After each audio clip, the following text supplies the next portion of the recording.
For our listeners, this is a content warning. Throughout this podcast, we touch on subjects related to trauma, misogyny, racism and medical racism, sexual misconduct, residential schools, as well as many aspects of death and dying. Should you need them, there is a list of resources in our show notes. Most importantly, as you listen, take a break when you need to, and please take care of yourselves. We'd like to acknowledge that this podcast is produced and recorded across the land known as Canada.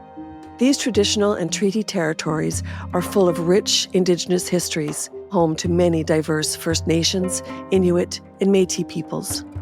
We embrace the opportunity to share this story in a respectful, inclusive, and culturally appropriate way.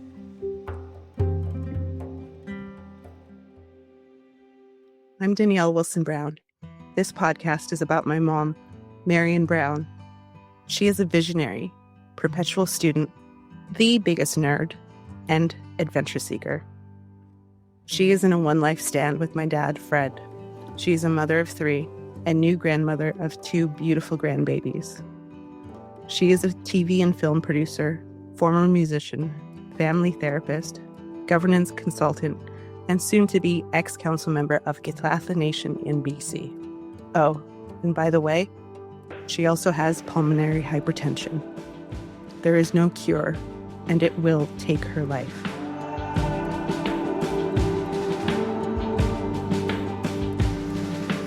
And so, we're going to share our story and this end-of-life journey with you. I hope you'll join me, Danielle Wilson-Brown, my mom, and some special guests as we begin to discuss death, dying, and above all, living. Welcome to Before I Go. Before we jump into today's episode, I want to check in with you, Mom. How are you doing? This is episode 6. And I think the gravity of the whole thing is kind of sinking in now. Listening to the episodes, it's difficult to listen to go back to and listen to, planning my death or planning the rest of my life, knowing how it's going to impact my family and my children and my grandchildren. I don't know how people will respond to this. I don't know how it will affect other people. What I do know is that these are conversations that have to be had, that these are conversations that the people need to be able to sit in that uncomfortableness and be able to talk to their loved ones, talk to their families, talk to, just be self-aware of what this process does to you. And so wading through the discomfort, the vulnerability of not being in control of how people respond to this.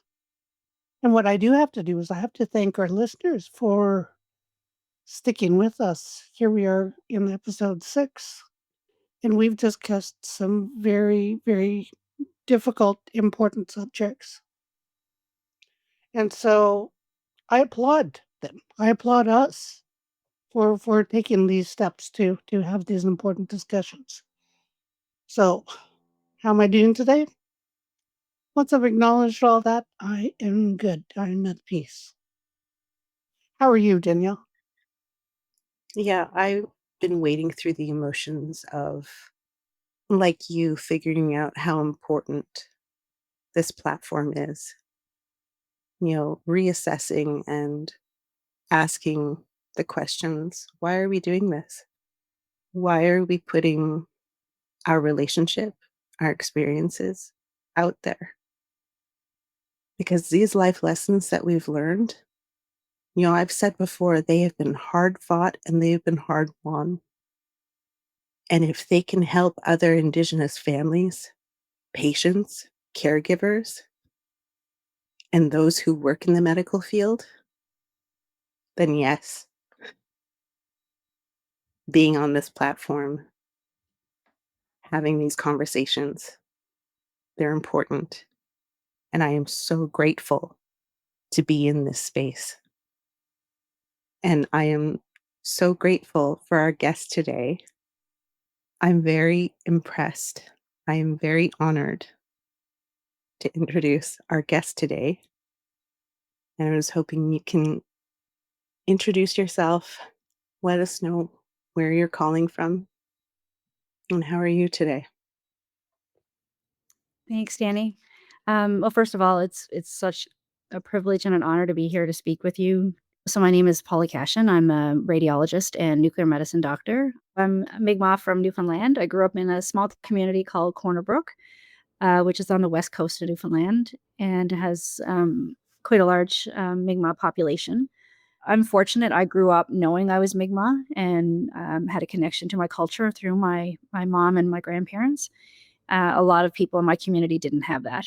I grew up, without a lot of money, without a lot of resources, but with a family that really believed that education was, the way that you could escape poverty. And so it was very much encouraged to go to school, to do well in school. I always was a really good student, and much like Marion, I'm a lifelong learner. I'm always taking a course or looking for something new to do.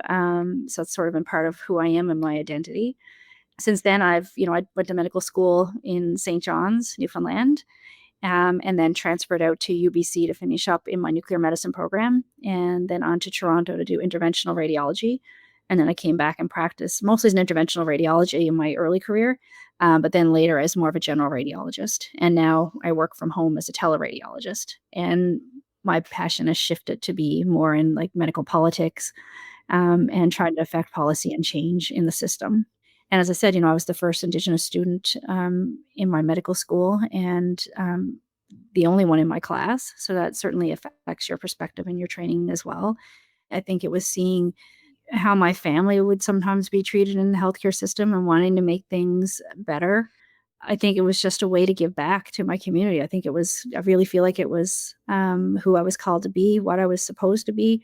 And certainly a lot of encouragement from my family once I made the decision. But again, it was a decision you made without knowing what being a doctor really meant. I've been quite proud of, in particular, the work that I've done with the Canadian Medical Association.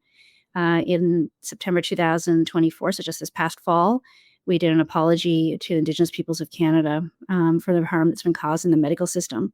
And, the harm through not only action, but also inaction, because there's been a lot of that. And I really see the work that you two are doing as part of that action that we need moving forward, speaking our truth, telling the stories from our perspective, telling the medical system what we need, and trying to do this work in a good way to benefit our own people. So I really applaud you in the work that you're doing, and I'm just so happy to be part of this today. Thank you for that, Paula. You touched on the apology. Where do you think that landed? I think the work has been done in a very different way. First of all, there's been 3 Indigenous physicians in very senior leadership roles with the organization while that work was being done. So there's myself, Dr. Santana Hernandez, who is a medical resident, and Dr. Alika LaFontaine, who was actually the first Indigenous president of the CMA. So we sat in very senior roles as part of that work, and having that work guided by Indigenous peoples really helped the work be done in a different way. So as part of that, we actually formed an Indigenous Guiding Circle, which was a group of elders and knowledge keepers from all 3 nations. So there were Inuit, Métis, and First Nation elders, and experts, Indigenous experts in health, who actually helped us with that apology. And I think by having it Indigenous led and really doing that co-creation perspective, I think has really sets us on the right path, and it certainly set the right tone for the apology. So I'm hopeful that because of this work, that with other organizations, other national medical organizations, provincial medical organizations will pick up on that work, understand the importance of reconciliation, understand the importance of doing this work in a different way, and hopefully address the racism, the systemic racism that we experience as Indigenous peoples. Right now, we're actually looking at the code of ethics and professionalism for physicians. And it's hard to believe, but right now it doesn't include anti-racism. So the CMA is actually revisiting that code of ethics to include anti-racism, to hopefully affect change. Because once it becomes part of the code of ethics, then that tends to filter down then through medical regulation and how physicians are governed. And once those changes happen, we see behaviors change. And I think that's really where we are at this point, is needing those behaviors to change. Well, I think it's important to be able to see where we've come from, to understand that there's growth here, and that, both my parents went to the Indian hospitals in British Columbia, and what horrific places those were. For me, that apology meant so much, with the acknowledgement, but also with the Indigenous involvement within the organization. Because, when you hear the residential school apology, I kinda just felt empty and hollow.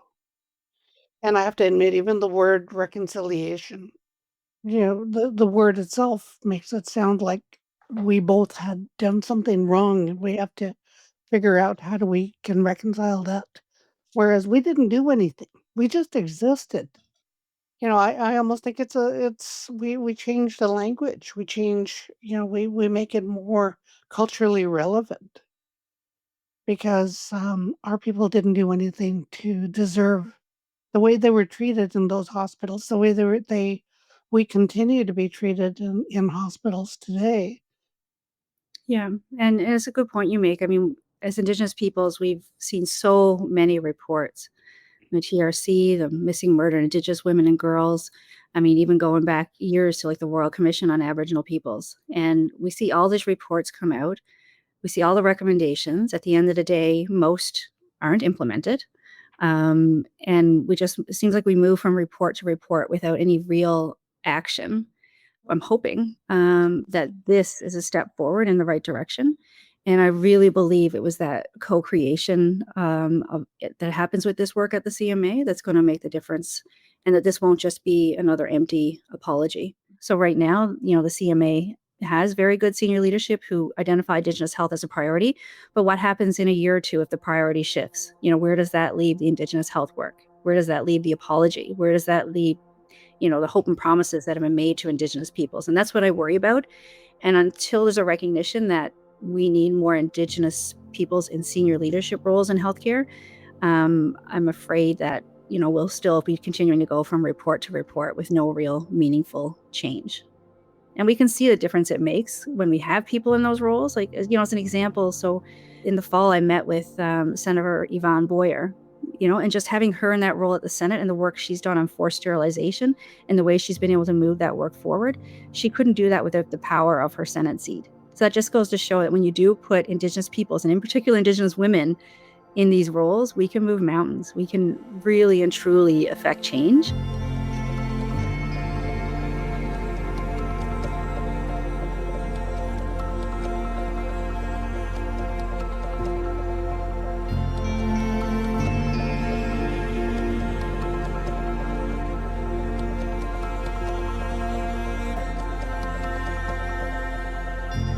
I have to agree that, I've watched Indigenous women, and even in my own family, the women are the ones who are going out and getting degrees. And I don't know, I almost think that we were work hardened, that we just became stronger because, you had to raise your families on your own, and you had to be able to go out and go to school, and, you had to face everything.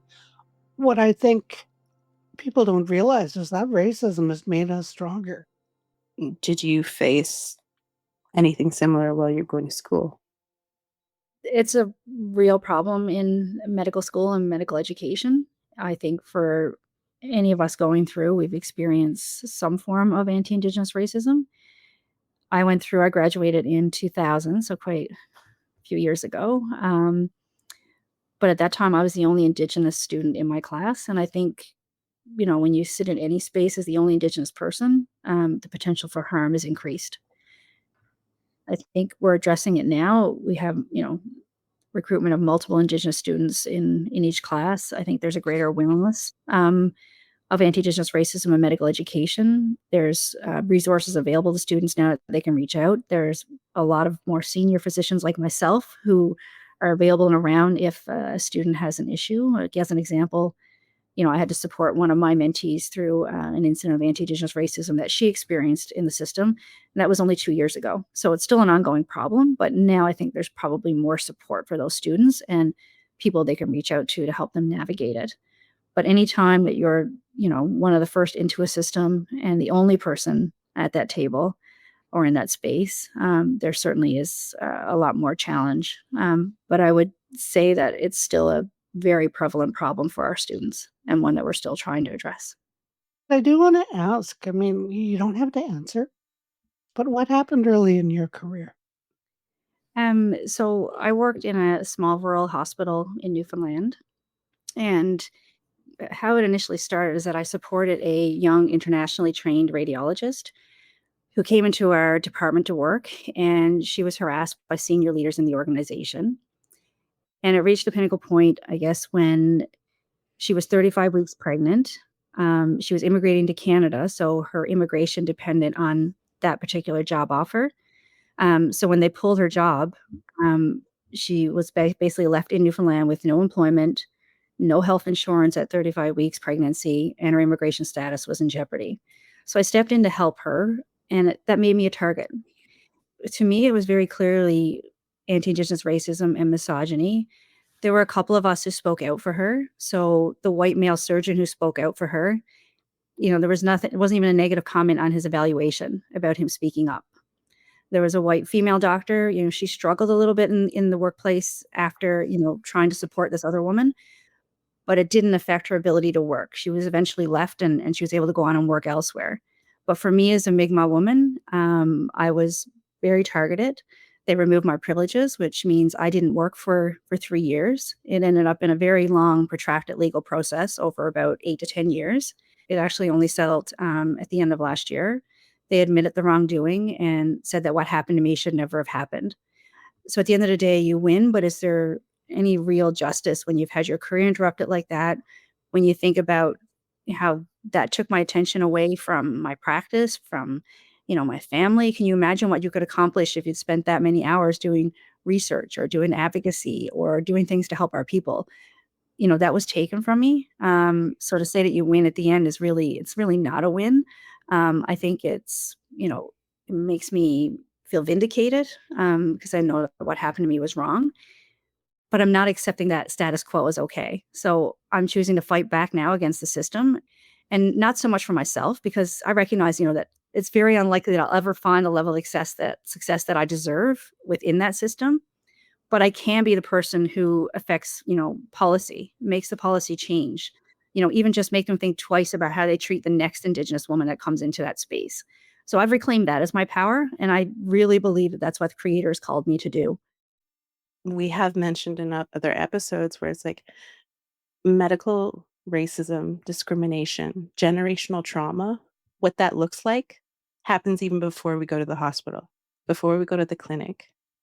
It's the generational trauma of my grandparents didn't trust doctors, didn't trust hospitals, because as soon as they went into those institutions, they weren't treated as human beings.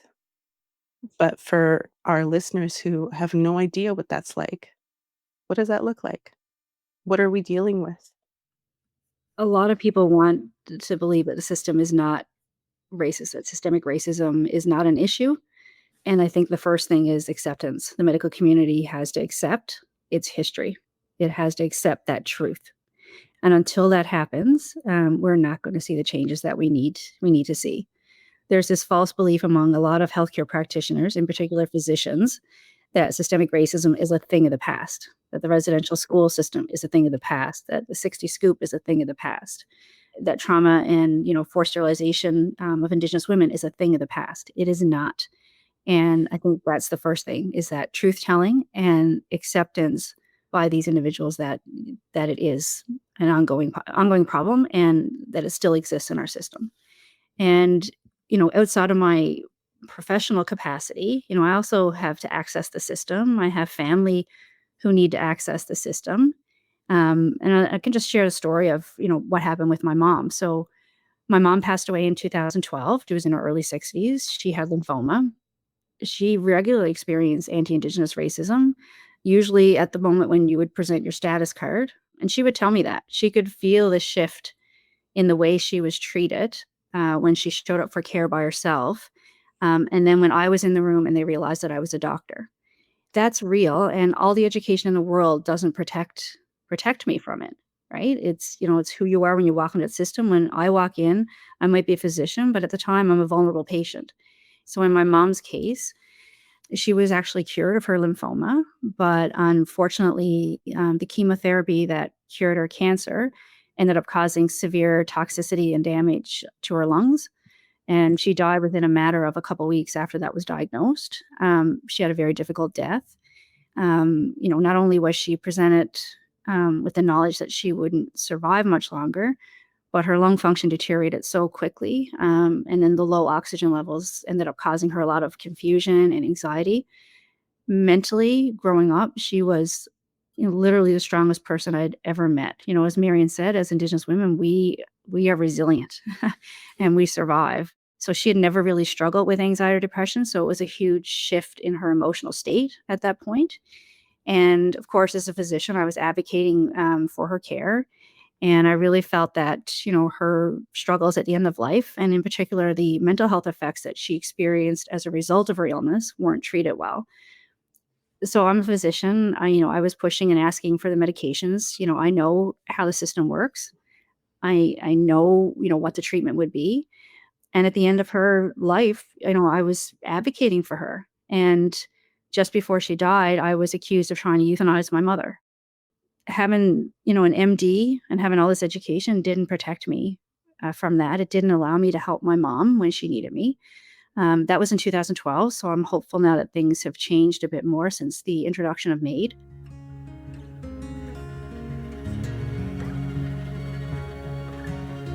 I'm Danielle Wilson Brown, and this is Before I Go, a podcast where my mom, Marion Brown, and I have some of the most profound conversations of our lives about her end-of-life journey.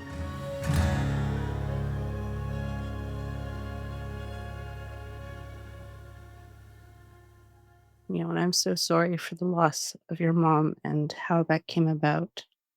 Mom and I have been very open and very honest about our experience.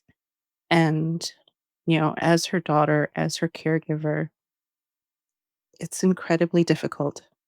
It's incredibly painful to watch someone you love in pain, who suffers. So I completely empathize with your experience and thank you so much for sharing. Would you be able to share, you know, how do you maintain that sense of hope? Because you've said that as well, that you still have, optimism about the future. How have you maintained that throughout your career of like, you talk about facing discrimination, you talk about facing misogyny. What do you do? What do you say to yourself? I think what's been a bit different about my experience in that space and, discrimination that I have faced is that I've had incredibly supportive family and friends. That's how I survived it. And I think without that support, without those people in my life, I could not have survived any of this. And I think that's where a lot of people who experience this don't get through it, right? They don't survive it because they either can't reach out and ask for the help or they just don't have those people around them. So I consider myself incredibly fortunate. As an example, even in the work I do at the Canadian Medical Association, that was only possible because I had my colleagues around that table in senior leadership roles with me. So I had Dr. Alika LaFontaine and Dr. Santana Hernandez who work with me. We were close colleagues. We were able to support each other. So if it wasn't easy work. So, when one of us would face a barrier or face pushback, we had each other to lean on. We had each other to support and to help us get through those difficult times. It all looks beautiful at the end when you see this beautiful, the apology that happened and how meaningful it was and how the work was done in a good way. But that doesn't mean there weren't bumps in the road. It doesn't mean that we didn't experience anti-Indigenous racism as we were doing that work. But the fact that we had each other made it possible. It's great that you had the Indigenous people in that board. that had spearheaded this apology. But I'm just wondering, I think the question would be, was there any pushback within the organization? Were there, because you had that one racist doctor in BC, was there any pushback within the organization? Not a lot, honestly. The tone of the organization is set from the top, from the CEO and the senior leadership team, and those individuals very clearly saw this as a priority. So because the tone was set from the top, I didn't experience a lot of pushback from people who were on the front lines of that organization doing the work. My fear is that if that senior leadership team ever changes or changes and doesn't value Indigenous health in the same way, what happens then? Does the good work continue? Does it continue in this way? Does it just get, you know, press releases about it, or are we actually going to do the work internally and do it in a good way? Um, right now, things are good. But again, we've seen over and over again as Indigenous peoples, how many reports do we get? We get all this attention put on those reports, and then a year or two later, it's pushed to the side, and nothing really changes for us. A big part of it is that there is no accountability for being being a racist healthcare provider in Canada. Even our code, like I said, like, one of the big things we're working on right now is the code of ethics, because it actually isn't considered to be unprofessional or against our code to be racist. And there's lots of examples of that. So there was the example of the physician in the Northwest Territories who was found guilty of forced sterilization of an Inuit woman. That was only recently, like in 2000, I want to say 2018, probably, that happened. This was a physician who had literally written papers about informed consent and refusal in obstetrics and wrote ethical guides about it. And he removed an Inuit woman's right fallopian tube with consent, but then chose to remove the other fallopian tube without consent, and despite objections from other medical staff in the OR on that day. And the college decision on that was only released in 2023. And they simply said, there's no medical justification for the sterilization. They called it unprofessional and I think was a severe error in surgical judgment. And he did receive some punishment. He was suspended for 5 months. He had to do remedial training. I think there was a financial penalty. But in that whole decision, racism and anti-Indigenous racism wasn't even mentioned as a factor. And in my opinion, I think that, if anti-Indigenous racism is part of the reason or complete reason why you behaved in a certain way or why you did a particular procedure, then that to me increases the severity of the incident, and that should have been called out. But as of right now, there's no way for the system to actually do that because it's not actually against our code of ethics. And then in the meantime, we have some incredible Indigenous women who are sharing their trauma, sharing their stories, trying to make this work move forward. One in particular that I think of, and again, she was at the CMA apology, was Morningstar Mercredi. She's been incredibly brave. Just like you're telling your story, she tells her story of forced sterilization at the age of 14. She's actually written this incredible book that I actually recommend to all my medical students. I think it's called Sacred Bundles Unborn. And she's actually been part of a video series that the CMA did a few years ago. And it talks about forced sterilization, and it's done in an incredibly powerful way. So it starts off, in the past, and how Indigenous women were treated in the past and the forced sterilization that happened, and comes up to present day and shows that it's still ongoing today. It's an amazing video. It's incredibly, again, brave and vulnerable of her to put herself out there, to speak her truth, to tell her story. And I can remember, honestly, I think the most difficult point of the whole apology, I had to read the part about the harms to Indigenous peoples. And as I spoke about that, one of the harms that we spoke about was forced sterilization. And I literally had to talk about that and say that in front of Morningstar. And she was literally in the front row there as I said that. And to make it real like that was just, it's incredible. It was literally like the hardest thing I've ever done, to be looking at her as the CMA was apologizing for forced sterilization and seeing her there in that front row, and to see how she's had to put her trauma out there on display in an effort to affect change and to prevent this from happening to other Indigenous women that come behind her. I want to say how hurt and angry I am on her behalf, on the behalf of the other women who are subjected to this. Who in the hell do they think they are to take that right away from a woman? I am angry and sad. I mean, part of the reason I wanted to do this podcast is around my personal end of life journey. And it all brings it back to MAID and understanding sort of how do we advocate on our own behalf, but also why do our Indigenous patients have such poor outcomes when they can't navigate through this racist system? And I'm certainly not accusing all people in the medical system of being racist. It just takes that one surgeon who's decided, oh, I'm going to change our life forever.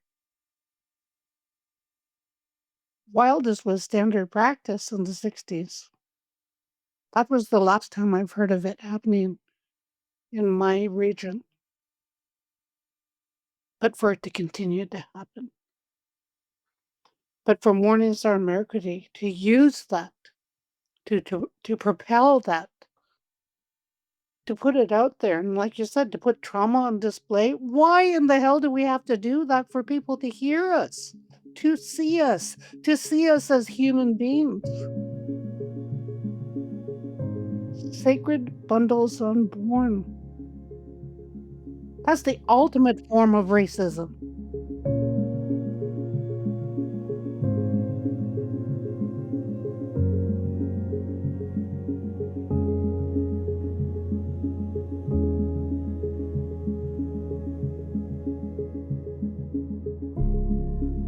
I can't imagine the pain, the trauma, and the anger that comes with that. I applaud her strength. I mean, I lift my hands to her enduring spirit and to anyone who has experienced that, to have your choices taken away, to have your life altered on such a fundamental level is such incredibly frustrating that we are still dealing with this. And what do you do with that? How do we advocate for ourselves? Because we've had to learn as we went. We had to learn with our family members. And I'm hoping, can you share, from a medical professional standpoint, how can patients, how can families, how can caregivers advocate for themselves in these situations? I think it comes down to educating ourselves. That's one of the reasons why I was so delighted to be asked to speak on this, because when community hears stories from our own people, that's probably the most powerful way that we can educate ourselves. It becomes a trustworthy source.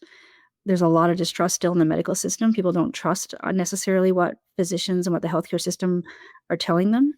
But when you bring this knowledge into community in a good way, like you both are doing, that allows people to sort of come to the table and start having these conversations without that fear being foremost in their minds, right? Because they're just going to come to the table and they're going to hear from Marion and Danny about MAID, and they're going to see this from your perspective, right? As opposed to a healthcare system that they do not trust. And the other thing is, I think that we need to be, as Indigenous physicians, we need to be part of these conversations, because Indigenous communities have trust in Indigenous physicians and Indigenous healthcare providers. So seeking out those individuals as sources of information as well, bringing education into a community in a safe way, in a culturally safe way. We know in our communities, in particular around MAID, that there's going to be a lot of different perspectives. some of our people are fearful of it, and rightly so. So I think discussing this topic with our people is going to be very different than discussing it with the general population. I got really, really sick last summer, and I ended up with a severe blood infection. And by July 26th, I was given a 50-50 chance of surviving the night. And I went to a smaller hospital before I was transferred to Vancouver General, which is where the pulmonary hypertension clinic is. When I was transferred, a young doctor came and asked to talk about the DNR that was on my file. And it's like, DNR? What DNR? I didn't sign anything. I was surrounded by family and loved ones the whole time. I don't remember a number of the days of when I first got sick, but apparently the doctor took it upon himself to sign the DNR on my behalf at the smaller hospital. How do I make that complaint? Can you walk me through that process? So I'm so sorry to hear that that happened, and there's absolutely no excuse for that happening to anyone.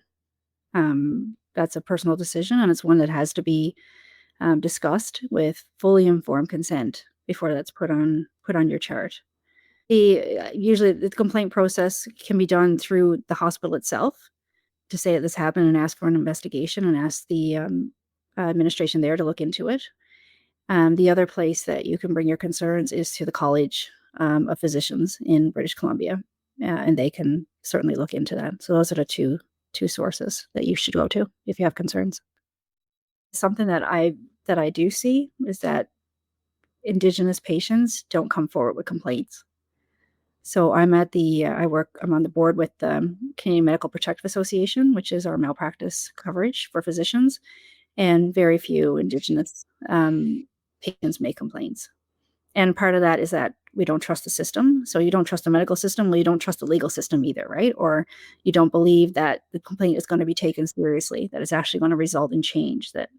Um, so you kind of people just don't want to bother, and they're afraid.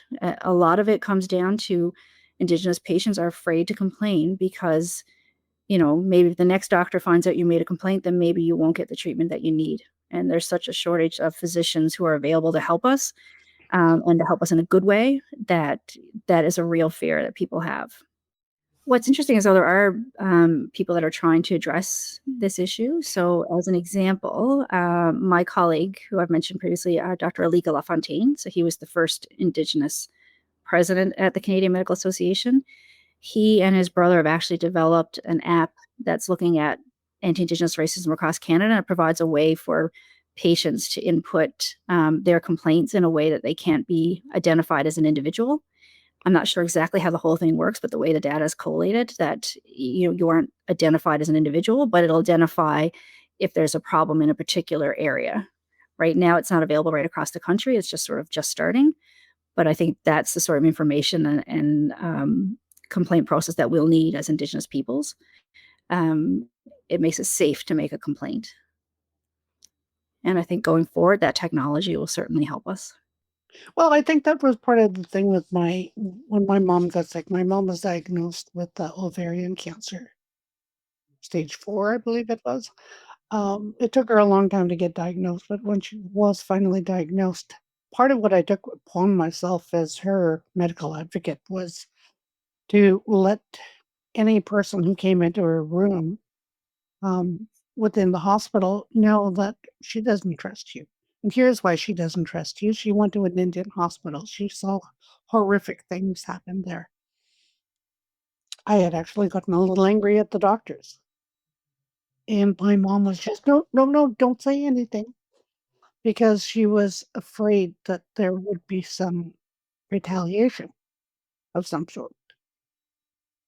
And I have to say, as her caregiver, I don't know if I completely understood that at the time. I do now, but I don't know if I understood then. But I like the idea of that app. Yeah, I think it'll make a difference going forward for sure. It'll just make people feel safer to make the complaint, because that fear of retaliation is a real problem. One of the topics you've brought up was, being optimistic about the future. And that's what we've tried to do in other episodes too, is we have faced trauma. We have faced racism. We have faced discrimination. And all of those experiences, especially on this show, are validated. We see you. We hear you. But how do we balance that? How do we balance that with the hope for the future? And you've spoke a bit about the education aspect that you do, and so what do you tell people? What do you tell Indigenous doctors or nurses or anybody in the medical field when they're starting out in this? So I do mentorship through the Indigenous Physician Association of Canada, and I think a huge part of that mentorship and the message to our next generation of Indigenous physicians and healthcare providers is to first acknowledge their story, acknowledge where they've come from, their own personal histories, which, like you said, is often a lot of trauma. Acknowledge that their path through medicine is going to look very different, right, from their non-Indigenous colleagues, that they are carrying not only themselves into that space, but you carry the weight of representing your community in that space. And I think that's one of the things that I found most difficult, that if, is a recognition that if I fail, then I feel like I failed my community. And whether you like it or not, you are going to take on that role, and you're going to have younger Indigenous peoples looking up to you. You're going to have your community looking to you to lead and to be able to do that in a good way. And the other message that I always tell them is that they're not alone in that. Even though, it feels daunting coming into that space, you might be the only Indigenous person around that table or in that space at that time, but know that there's a community of us that they can reach out to.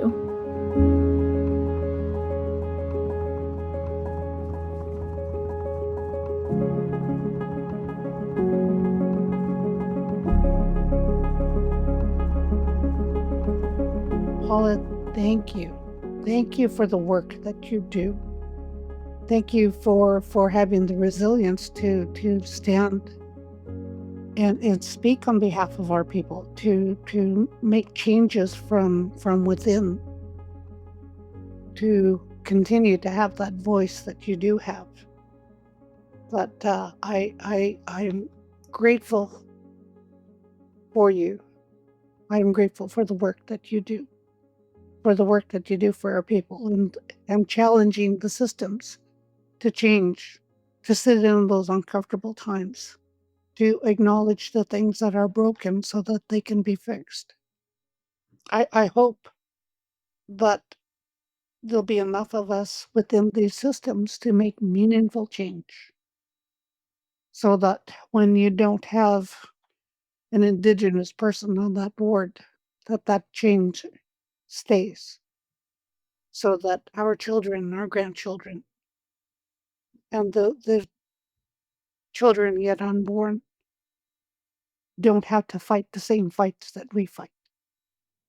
And thank you to Marion and Danny for the invitation here. I mean, this is where the real change happens for our communities, is hearing our own people speak out about these issues, educating our own people in a very safe and trauma-informed way, which doesn't necessarily happen from our system. So, I just thank you both. And as we started out talking about vulnerability, and just thank you for being so vulnerable and sharing your personal journey. And it's going to make a huge difference to our communities. And hearing this conversation start with our own people in this way is just, it's heartwarming. And again, we come back to hope, and it gives me a lot of hope for the future, because this is how we make change, right? And how we uplift each other and speak out with each other and for each other, and allow our stories to be told, and in a good way, and help the people coming behind us. But I mean, the work you're doing here is just absolutely incredible. And it's your voice and the voices of people like you that our communities need right now. So thank you so much for letting me be part of your story and your journey in a small way, but also for your courage, to you and Danny. Danielle, can we check in with you? This has been a roller coaster of emotions today. And I think it's really important that we share that with our listeners, that these conversations are incredibly difficult. They're uncomfortable. They're painful. Listening to these stories today, I was angry. I was sad. I grieve for all of our people who've endured this. But I also know how important it is to do this work, to be here. One of our other guests called this work sacred, and that's what this is. So, yes, we are strong, we are enduring, we are resilient. I'm also very hopeful, very optimistic for our future because of you, because of the work you've done, that you continue to do, to be a mentor to our people, to the next generation. And like Mom said, I'm just incredibly grateful for you and the work that you do. Thank you both for your bravery, for your strength. And I can't tell you how much I appreciate that. And thank you so much for joining us today, and how we've ended these episodes is that we figure out how to take care of ourselves. And I'm very glad to hear that you have such a great support network. And thank you so much for joining us today. And I hope you come back. Absolutely.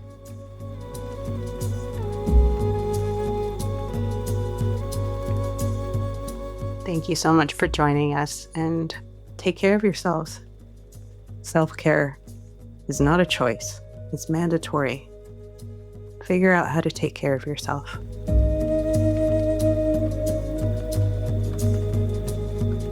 Thank you so much for listening.